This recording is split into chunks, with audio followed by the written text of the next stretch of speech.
एकीकडे मराठा आरक्षणासाठी जरांगे पाटील लढाई लढतायत, तर दुसरीकडे मराठ्यांना ओबीसीतून आरक्षण नको यासाठी भुजबळांनी बाजू लावून धरलेली आहे। पण आरक्षणाचे मारेकरी कोण असा सवाल कायमच विचारला जातो। अशातच आरक्षणावरून फडणवीसांनी थेट शरद पवार आणि उद्धव ठाकरेंनाच लक्ष केलेलं आहे। पाहूयात या संदर्भातला रिपोर्ट। आरक्षणाच्या मुद्द्यावरून फडणवीसांचा पवारांवर निशाणा।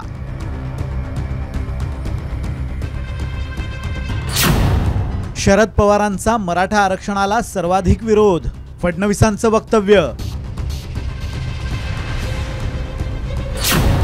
मंडल आयोगाच्या मुद्द्यावरून ठाकरेही लक्ष।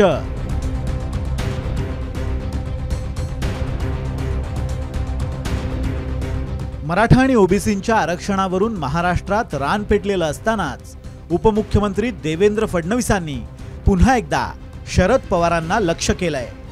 इतिहास काढून पाहिला तर मराठा आरक्षणाला सर्वाधिक विरोध हा शरद पवारांनीच केल्याचा दावा फडणवीसांनी केलाय।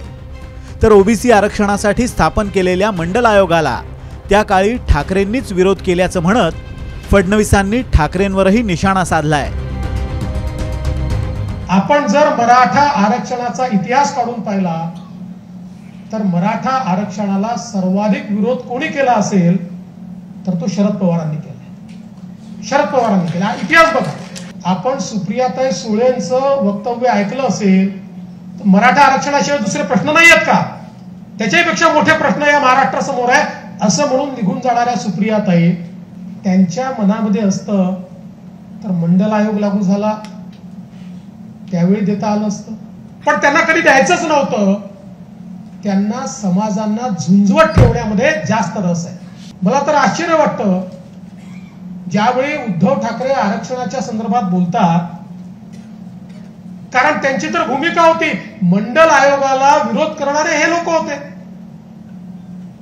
ओबीसीला आरक्षण देऊ नये म्हणून त्या ठिकाणी मंडल आयोगाच्या विरोधात भुजबळ का बाहेर पडले त्या काळामध्ये, कारण तुम्ही मंडल आयोगाला विरोध केला होता आणि आता तुम्ही तोडवर करून सांगताय।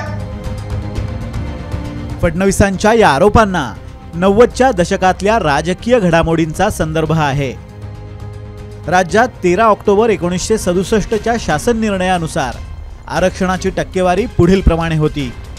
यामध्ये अनुसूचित जाती म्हणजेच एससी 13%, अनुसूचित जमाती म्हणजेच एसटी 7%, विमुक्त जाती व भटक्या जमाती म्हणजेच व्हीजेएनटी 4%, इतर मागास प्रवर्ग म्हणजेच ओबीसी 10%, असं एकूण 34% आरक्षण होतं। त्यानंतर 90च्या दशकात शरद पवार मुख्यमंत्री असताना 23 मार्च 1994ला मंडल आयोगाच्या शिफारसीनुसार आरक्षणाची फेररचना करण्याचा शासन निर्णय घेण्यात आला। या GR नुसार अनुसूचित जाती 13%, अनुसूचित जमाती 7%, विमुक्त जाती अ 3%, भटक्या जमाती ब 2.5%, भटक्या जमाती क 3.5%, भटक्या जमाती ड 2%, इतर मागास प्रवर्ग 19%, असे एकूण 50% आरक्षण देण्यात आलं। त्यानंतर 8 डिसेंबर 1994 रोजी आणखी एक शासन निर्णय जारी करून विशेष मागास प्रवर्ग असा एक नवा प्रवर्ग तयार करण्यात आला। त्याला 2% आरक्षण देण्यात आलं। त्यामुळे इंद्रसाहनी खटल्यात सर्वोच्च न्यायालयानं घालून दिलेल्या 50% आरक्षणाची मर्यादा संपून गेल्यानं मराठा आरक्षणाचा मार्ग खुंटल्याची भावना मराठा आरक्षणाचे अनेक अभ्यासक व्यक्त करतायत।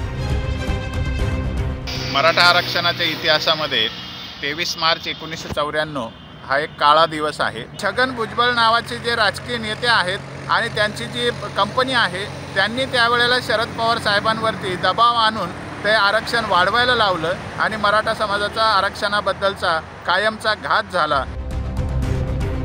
तर फडणवीसांचा दुसरा आरोप मंडल आयोगाच्या अनुषंगानं ठाकरेंवर होता। त्या आरोपालाही 90च्याच दशकाचा संदर्भ आहे।